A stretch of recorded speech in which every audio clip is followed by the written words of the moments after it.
Olá, pessoal, tudo bem com vocês? É com muita satisfação que a gente está aqui nessa primeira edição do podcast do Instituto Olavo Bilac, o IOBcast. Eu sou o Geraldo Moura, sejam muito bem-vindos e com muita satisfação que a gente, nesse programa inicial, trazendo aí o início, na verdade, de 30 anos de história, a gente vai trazer inúmeras personalidades que fizeram e fazem parte dessa história de sucesso na educação aqui em Santa Cruz do Capibaribe, no Agreste e em todo o estado de Pernambuco.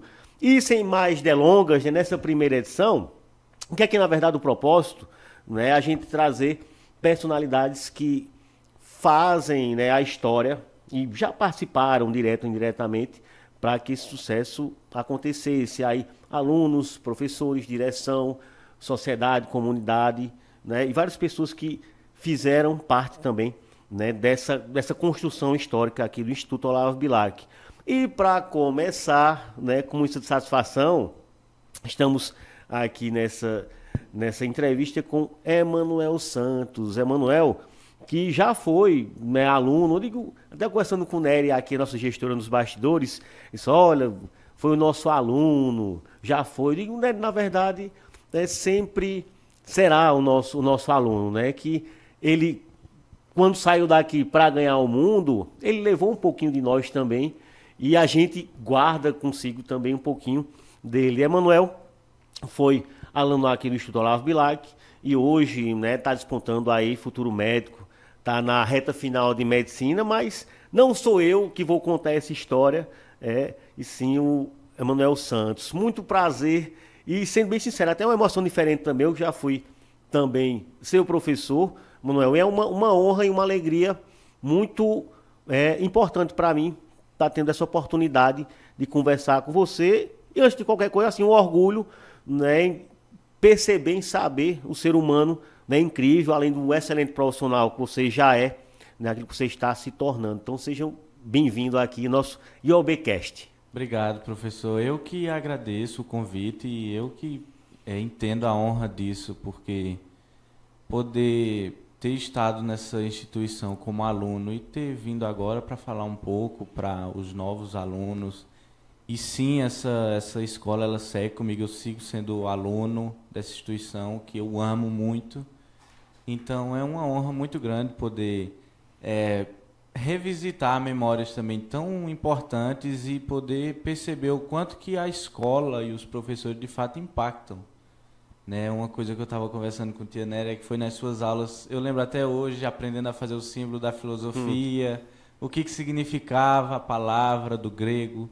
Então, assim, um impacto muito forte que o professor ele tem na vida do aluno. E, assim, eu estou aqui como aluno para falar isso, sabe? E o quanto que hoje, apesar de já terem passado vários anos, que eu não estou mais aqui na instituição, ainda assim, tudo que eu aprendi aqui me impacta até hoje. Hoje eu acredito que estou trilhando um bom caminho, aquilo que eu sempre sonhei, estou construindo isso. E com certeza é fruto de muito do que eu vivi aqui, de muito do que eu aprendi aqui. Mas antes da gente chegar no contexto atual, fala pra gente, só lembrando, pessoal, você que está em casa, aqui é um bate-papo, não é entrevista, é um bate-papo mais contraído pra gente acompanhar também sobre essas experiências da vida do Emanuel. Conta pra gente teu histórico aqui no Instituto Olavo Bilac, Você sempre estudou aqui, com quantos anos? Conta essa tua experiência pra gente, que depois a gente vai enveredando aí por professores marcantes, alunos, experiências, mas conta um pouquinho dessa tua relação estreita aqui com a nossa escola. Eu nasci em 2001 e eu vim pra cá com poucos meses. Eu vim pra cá em 2002. E fiquei aqui até 2014. Então, assim, 12 anos que faz que eu estudo aqui, que eu estudei aqui. E, assim, foram muitos professores marcantes. Eu me formei aqui, acho que com 5 anos, se eu não me engano. Me formei bem novinho. Eu lembro que eu fui orador da minha turma, uma oração que parecia um jornal, eu decorei ela inteira. E aquilo também me marcou muito. E aí fiz o ensino fundamental inteiro aqui. Na minha época ainda não tinha o ensino médio, que foi implantado recentemente, infelizmente. Mas eu fiquei aqui até a 8ª série, até o 9º ano, no caso. E foi muito bom. Aqui eu tive a oportunidade de melhorar em muitas áreas que eu tinha muita dificuldade. Eu lembro de professores como Geraldo Cordeiro, por exemplo, Geraldão. Figuraça, figuraça. Figura, Escritor, psicanalista, psicanalista, né? Uhum. maravilhoso. Que ele fazia livros e foi com ele que eu comecei a gostar mais de leitura, sabe? Hoje a rotina puxada acaba que eu não consigo ler tanto como eu gostaria, mas foi através dele, do trabalho dele, que eu me apaixonei pela leitura. Professor Jonatas de matemática, que ele fazia com a gente várias feiras de empreendedorismo mesmo, que aí a gente custeava viagens, a gente foi para Recife através de um projeto dele, que eu adorava participar. Então, assim, tantas áreas que a gente foi melhorando. As aulas de educação física eram maravilhosas lá no Pele Bronzeada. Não sei se hoje ainda é lá. É sim. E assim, o crescimento que eu tive, tanto no conhecimento mesmo, né, das ciências humanas, exatas e tudo mais, quanto na convivência social, sabe? Habilidades artísticas também. O IOB, ele foi e é muito impactante, sabe? Todos esses anos que eu passei aqui, eles me moldaram para o que iria vir depois, né, no ensino médio e depois dele. Foi através do que eu vivi aqui que eu consegui coisas que eu sempre sonhei. Até mais do que eu sonhei. Teve coisas que eu vivi que nunca passaram na minha mente. E eu tenho plena ciência que foi aqui que eu construí uma base que me permitiu viver muitas dessas coisas. E uma coisa que é importante, eu sempre discuto, né, com os professores, com a própria NET também aqui, que além da questão dos conteúdos, né, da formação técnica, dos professores, né, uma empresa, né, obviamente, mas o relacionamento aqui é muito de família. É uma relação não só, né, patrão, empregado, não, é uma questão humana, né? A gente sente isso na pele e isso reflete tanto na questão dos alunos, na relação com os colaboradores também, e isso fica marcado na gente também, né? Fica. Ano passado eu tive até a oportunidade de falar para os alunos sobre planejamento de carreira e tudo mais, e falando sobre esse assunto, sobre aqui ser uma família de fato, eu lembrei de um momento em que o professor Jonatas ele foi na minha casa conversar com meus pais porque eu estava chegando atrasado na escola. Teve um tempo que cheguei atrasado e aí depois de alguns dias acontecendo isso, ele foi lá na minha casa. E eu lembro que no dia eu não gostei daquilo, né? Porque o professor ir na sua casa para trazer uma reclamação, mas hoje eu entendo o quanto que foi uma dedicação muito além do que a gente vê. Então, de fato, aqui é uma família, não é só o aluno vir estudar. O professor ele tem uma preocupação com o aluno que vai além de tirar uma nota boa, sabe? O convívio social, o desempenho acadêmico mesmo, a participação nas aulas. Então, a maneira como tudo é tratado aqui é o que faz a gente poder dizer que aqui é uma família, não é só uma instituição de ensino, é uma instituição de muito crescimento, sabe? É como o slogan da escola, é somando para transformar, né? Então, assim, são muitos agentes transformadores, os professores fazendo papéis para além daquilo que eles têm obrigação de fazer, fazem muito mais pelos alunos. Então, tudo isso vai somando para, de fato, transformar quem os alunos são e quem eles podem se tornar. Acho que é por isso que a gente fala do impacto que o IOB tem, sabe? Como uma família mesmo. E dentro disso, assim, essas influências, eu até vendo sua biografia, após essa etapa, né, da educação de base, digamos assim, você foi evoluindo nos estudos, no ensino médio, e chegou até, né, ser contemplado aí, né, no programa, né, de intercâmbio internacional. Então fala também um pouquinho dessa experiência, né, da transição do fundamental para o médio, e até também porque muitos alunos estão acompanhando também esse teu testemunho, né, e é importante passar essa mensagem dessa experiência que você, né, percorreu aí nesse processo. Eu tive esse grande privilégio através do meu desempenho acadêmico lá na escola que eu fiz no ensino médio, que eu participei do programa Ganho o Mundo, fiz um intercâmbio de 5 meses no Chile, E foi muito bom, assim, uma das experiências mais transformadoras da minha vida. E eu consegui isso, como eu já falei, pelo desempenho acadêmico, foi pelas notas. Notas de português, de matemática. E eu consegui isso assim que cheguei no ensino médio. Então, isso foi reflexo do que eu melhorei aqui, principalmente em português. Matemática, eu sempre gostei, sabe? Sempre fui fascinado pelas aulas do professor Jonatas. Mas português eu tinha dificuldade. Aí foi através de Geraldo Cordeiro e de toda a montagem pedagógica da escola que fez com que eu me aperfeiçoasse mais nisso. E aí, quando cheguei no ensino médio, foi que eu consegui, através dessas notas, conseguir esse intercâmbio. As notas de português e matemática e também de um curso de idiomas que a gente fazia.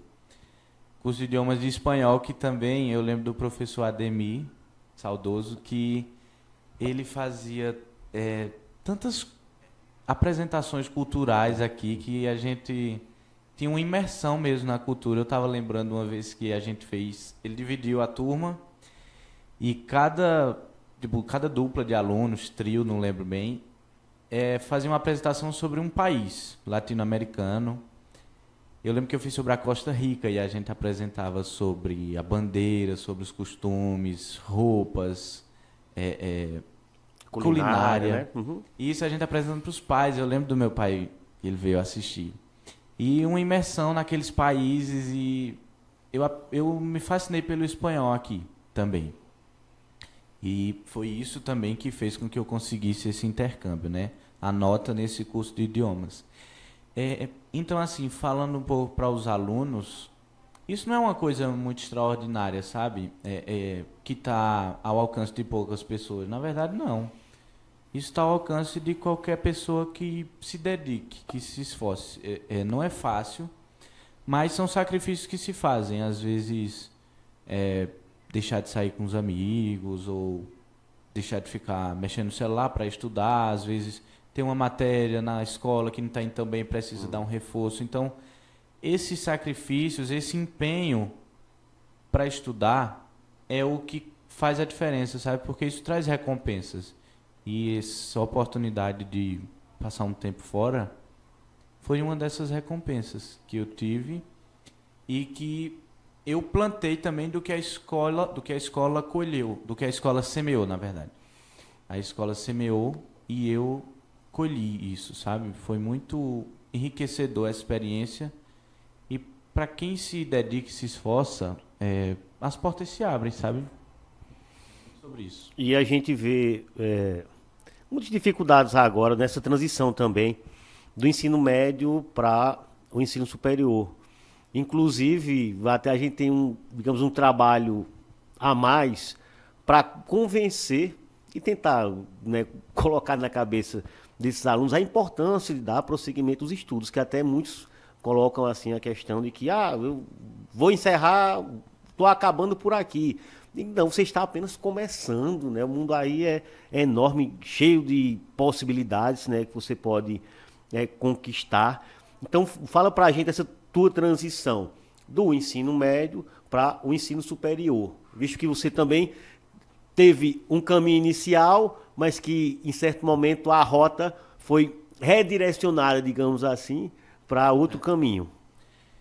Então, essa transição ela foi um pouco complicada, porque quando eu saí do ensino médio eu tinha muitas dúvidas do que eu queria fazer, mas eu sabia que eu queria fazer uma faculdade. Isso era uma coisa que estava entranhado em mim, como eu imagino que deva estar entranhado em qualquer aluno do ensino médio. É ter o desejo de continuar estudando, né? Que acho que seja o melhor caminho. Para mim, eu acabei indo para a área da farmácia. Eu cursei farmácia na Universidade Estadual da Paraíba por 1 ano e meio. E eu gostava muito do curso. Me mudei para lá super jovem, com 16 anos. E foi muito bom. Só que aí lá eu percebi que tinha coisas naquele curso que não me encantavam, sabe? E em contrapartida, outros encantos foram surgindo. Foi aí que eu descobri que minha vocação era ir para medicina. Que aí foi mais uma montanha para percorrer, mais uma jornada grande para percorrer. E uma coisa que eu tive que entender naquela época foi o quanto que eu precisaria me dedicar. Mas é como você falou, eu estava só começando. Na verdade, terminar o ensino médio não era o final. Era só uma preparação para o que eu queria ser. E isso que eu trago de conselho para os jovens, que eles não pensem que o ensino médio seja o final da carreira acadêmica deles. Fazer uma faculdade, se especializar em alguma área, no que você gosta, no que você se interessa, é um esforço que vale muito a pena. Você vai ter que abrir mão de algumas coisas, como, por exemplo, estabilidade financeira por um tempo, estabilidade nas suas relações. Por exemplo, eu hoje moro em outro estado e os amigos que eu tenho aqui, meio que me afastei um pouco deles por causa da vida mesmo. Isso não é uma coisa boa, isso é ruim. Meus amigos acabam se tornando minha família, que graças a Deus preenche muito bem esse papel. Às vezes eu não posso sair, final de semana eu tenho que ficar estudando. Então, assim, são sacrifícios que se fazem. Mas, quando passar um pouco mais de tempo, eu sinto que eu vou ter uma estabilidade melhor. Eu vou conseguir viver os momentos bons numa plenitude maior. Acho que isso é o que motiva, sabe? E isso que é difícil do jovem entender. É conseguir vislumbrar o futuro estando no presente, um futuro de possibilidades quando você está num presente de dificuldades e num presente onde você não tem tanta motivação. Acho que o seu próprio futuro deve ser a nossa maior motivação, sabe? Quem você pode se tornar mais do que você é hoje. Acho que o desejo de melhorar, de ir além, em tudo aquilo que você se propõe a fazer, academicamente, que seja o que mais incentiva você. Isso é o que eu falo para os alunos, que se dediquem, que estudem. Eu sei que é tentação ficar no celular, fazer outras coisas, sair com os amigos, enquanto você precisa estudar para aquela prova, melhorar naquela matéria que é o calcanhar de Aquiles. São dificuldades e são sacrifícios, mas que precisam ser enfrentados para ter um futuro maior de possibilidades, sabe? A educação é o que abre o maior número de portas possível. Porque até hoje a gente, acompanhando, né, essa geração atual, que muitas vezes não quer passar pelo processo, né, já quer ir para a reta de chegada sem ter, né, percorrido os caminhos. Você falando aí, eu lembrando, também entrei na faculdade com 16 anos. E assim, jovem demais, o mundo todo aí pela frente. Eu via muitas vezes, antes que eu não cheguei a morar, né, lá na Paraíba, mas tinha que me deslocar diariamente. E quando eu saía, ia pegar o ônibus umas 4h30, ali na 29 de dezembro, eu vi meus amigos ali saíam para as festas, para encontros, até também para a questão do futebol, que eu gosto muito. Mas eu tinha aquilo em mente enquanto meta. Eu digo, não, eu estou abrindo mão de certas coisas, estou renunciando a essas questões mais imediatas, mas é uma escolha e mais para frente a gente vai, né, colher esses frutos. Não é fácil o processo não, mas é prazeroso quando você chega ao cume e olha para trás e diz, olha, não é que eu consegui, que é toda uma construção constante, né? Não existe o ponto final, mas é muito importante participar desse processo, né, para que você saiba saborear e se deliciar mais com os resultados dele. E, Manuel, falando aí nessa questão do conhecimento, né, de se aprofundar, também abrir mão, mas também adentrar nesse universo, você está cursando medicina, tá em que período? Eu vi aqui também que você participa de intercâmbios também, levando, de certa forma, não é apenas a questão técnica da medicina em si, mas também humanística, né? Que é uma coisa que a escola aqui a gente prega muito nesse sentido, de acolher, de ver o ser humano não apenas como uma máquina, ou no seu caso, vamos dizer, um amontoado de órgãos, e sim, tem uma história, tem uma família, tem toda uma profundidade, digamos assim, por trás. Então conta pra gente dessas experiências, inclusive foi bater na Amazônia também, conta aí pra gente. Fui. Eu acho que a Amazônia foi a experiência mais transformadora da minha vida, sabe? Eu participei, né, de um projeto que existe em várias universidades do Brasil, que é a Missão Amazônia. Existe missão em vários outros lugares, Missão Sertões, que está acontecendo agora, Missão Jequitinhonha, Missão África. Eu participei da Missão Amazônia, a gente passou 15 dias a bordo do Abaré, é o navio hospital que a gente trabalhava, pelo rio Tapajós. A gente atendia comunidades ribeirinhas do estado do Pará, no meio da Amazônia, no coração da Amazônia.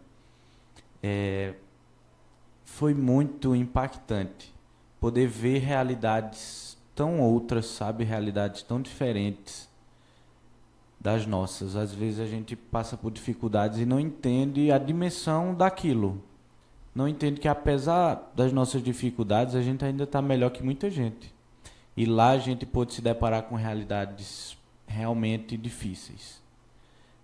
Pessoas que não tinham acesso a medicamentos, a serviços de saúde.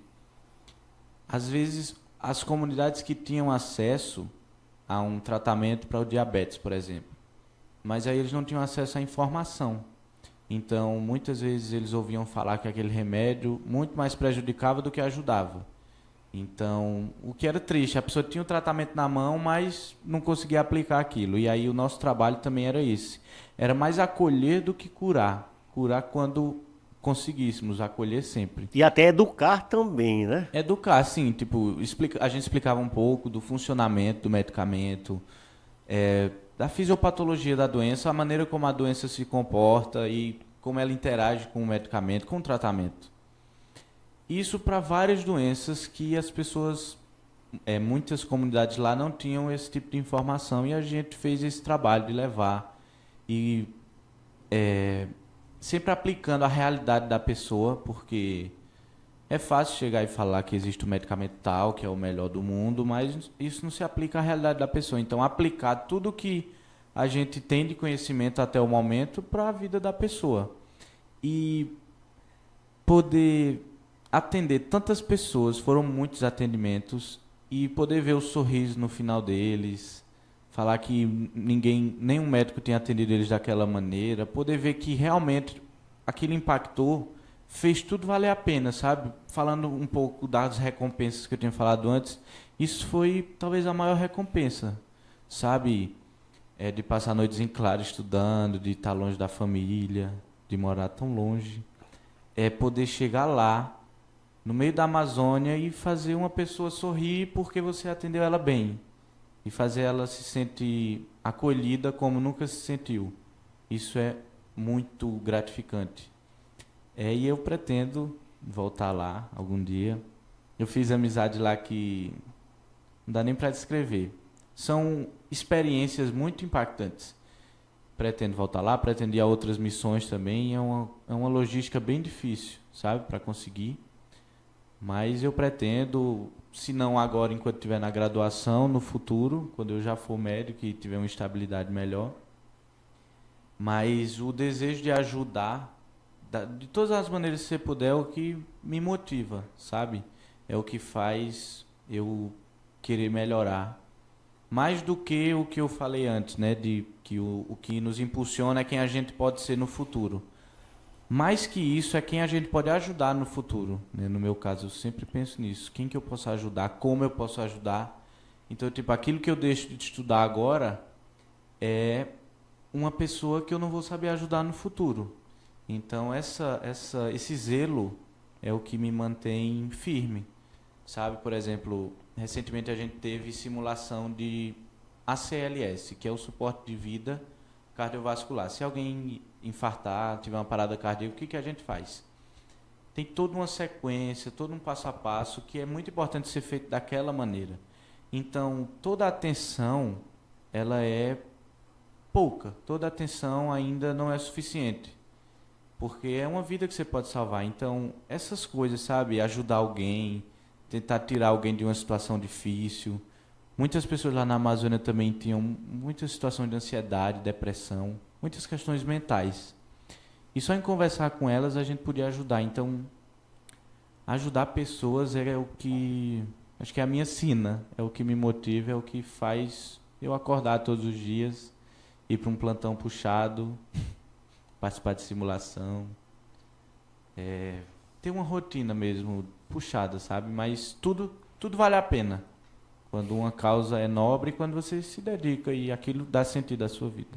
Isso aí a gente, né, encara até enquanto uma missão, né? Uma vocação.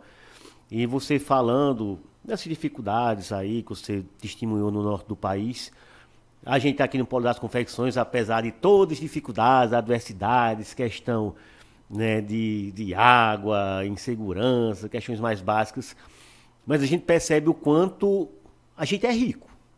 A gente aqui é rico. Não tem água tal, mas tem um povo empreendedor, um povo desenrolado, que vai dar das tripas coração, mas consegue transformar esse nosso polo em referência para todo o Brasil. Então, assim, é importante a gente ter essa base aqui e ver novas realidades para a gente, muitas vezes para aquele que é ingrato, viu? Não estou dizendo para todo mundo não, mas aprendermos a valorizar as riquezas que nós temos aqui, né, na nossa região. Sair um pouco da nossa bolha, né? Porque a gente vive numa realidade e aí depois de um tempo acaba achando que todo mundo vive nessa mesma realidade.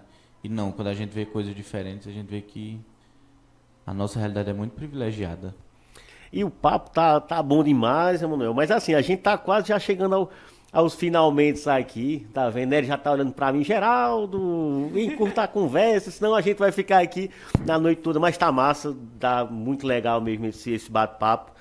Mas já chegando nesse momento, eu queria que você, né, deixasse assim, essa mensagem para os alunos, né? Não só da escola também, que a gente tá mandando esse recado também para todos que acompanham, né, os jovens, também para os pais, né, e sociedade em geral, para essa importância da educação, para a construção do cidadão, que hoje a gente debate, briga muito, tem a questão das novas tecnologias, que muitas vezes é até o encontro da família, né, que eu já presenciei isso várias vezes, o pessoal tá jantando, tá falando tipo assim, passe a carne pelo WhatsApp. Então assim, a gente, claro que as novas tecnologias, a culpa não é da ferramenta, a ferramenta, né, é neutra, mas o uso que se faz dela, mas muitas vezes ela nos afasta enquanto seres humanos. A gente pode até, digamos assim, ficar mais evoluído tecnicamente, mas enquanto ser humano a gente parece que não está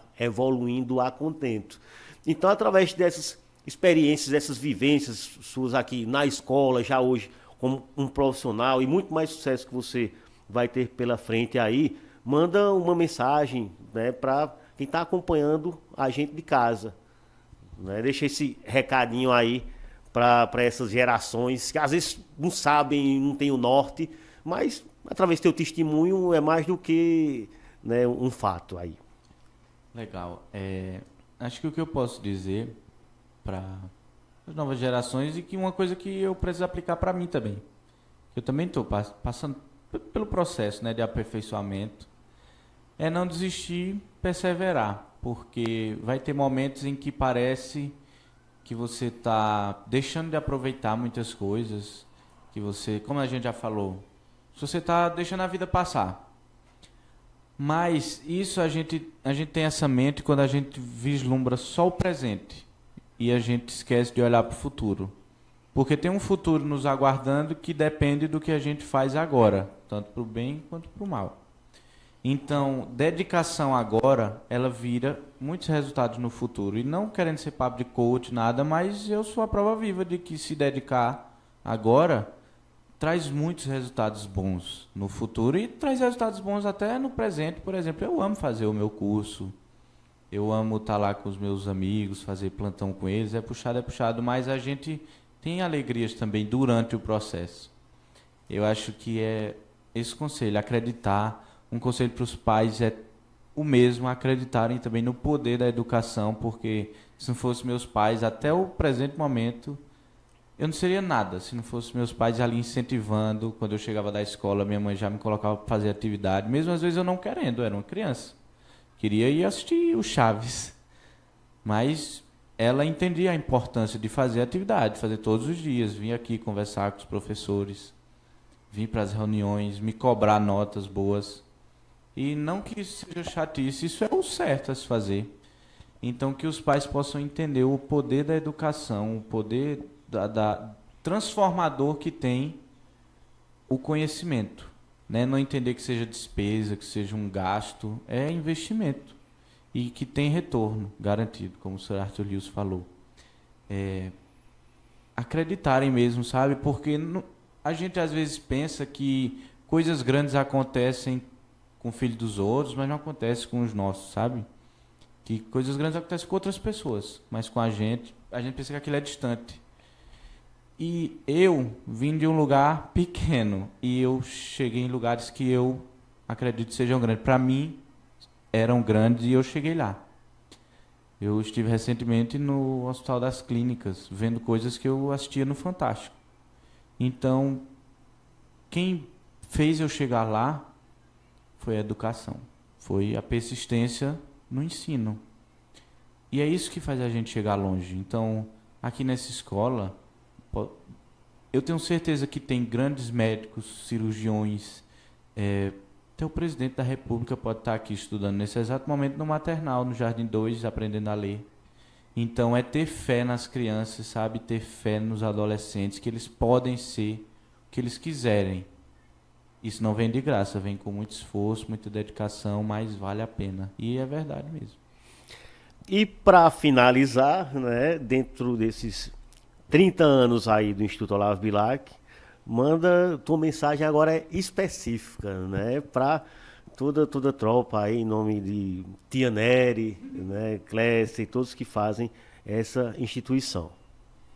Inclusive foi curioso que hoje eu estava ajudando Clécia a entender uns exames laboratoriais, então poder ter poder vislumbrar o quanto que mudou hoje, sabe? E hoje eu poder estar ajudando já ela a tá entender devolvendo o que recebeu aqui, tá vendo? Já estou devolvendo um pouquinho, nunca vou poder devolver tudo, porque o conhecimento ele é muito mais valioso do que qualquer outra recompensa. É a minha gratidão, na verdade, a Tia Nery, que se não fosse ela sabe disso. Se não fosse ela, também não seria possível estar lá, estudando. Ela me ajuda desde sempre, para todo sempre. E ainda que eu fizesse tudo que eu puder para recompensar, ainda não fica igual a balança, porque o peso do que ela faz por mim é infinito. Então, a maneira que eu posso pagar é com a minha gratidão eterna. E a Olavo Bilac também, essa escola tão maravilhosa, que me fez aprender tanto academicamente, me fez desenvolver habilidades artísticas. Eu lembro até hoje da Paixão de Cristo, a gente apresentando todos os dias lá no teatro, em outras cidades. O quanto aquilo foi bom e marca mesmo, eu lembro até hoje, de todos os dias lá, no futebol, com o professor Ademir, fazendo apresentações em espanhol, em inglês, professor Charles, aprendendo o que significa filosofia com o professor Geraldo Moura e tantos outros professores que marcaram. E o poder do professor de impactar a vida do aluno. As crianças hoje elas vão lembrar do que os professores estão falando. Não estão falando com a parede, eles estão construindo grandes pessoas. E eu hoje posso ser uma pessoinha que traz uma diferença para alguma pessoa, graças também aos professores daqui. Toda a minha gratidão à coordenação pedagógica. O quanto que essa escola é impactante não está no gibi, não. Então, quero agradecer aqui, Emanuel, né? Massa esse bate-papo, né? Muitas histórias, até várias memórias, né? Voltaram aqui. Muita satisfação que a gente, né, tem essa honra de você retornar a essa casa, né? Agora podendo também reproduzir aí seu testemunho, né? Então ficam as lições, ficam as dicas, né? E até eu falando assim, você falando testemunho, mas você está ainda no começo da trajetória, né? Você jovem e vai, né, percorrer muito desses caminhos. Então vocês que tiveram paciência, aí acompanharam a gente durante esse período, aí com muita satisfação, e esse projeto está apenas começando, viu, pessoal? Tem muita coisa boa vindo por aí nas comemorações de 30 anos do Instituto Olavo Bilac, inclusive, tá anotadinho aqui, né? Não precisa olhar com esses olhos de rosa pantera, não, viu? As Olimpíadas no Tempo, aqui no mês de agosto, né? 25 de agosto, várias vários eventos, né, modalidades esportivas, tem o X1, então tem muita coisa bacana aí, você acompanha tudo através aí de nossas redes sociais. Queria falar mais alguma coisa? Oi? Então, Só mandar um abraço para todo mundo que está assistindo e os alunos, quando a escola estiver completando 60 anos, vocês vão estar aqui falando para outras pessoas o que vocês viveram, vão começar a viver. A barbinha vai estar até mais branquinha. Então, muito obrigado. Fiquem na paz e é um prazer estar aqui com vocês. Até a próxima. Tchau, tchau.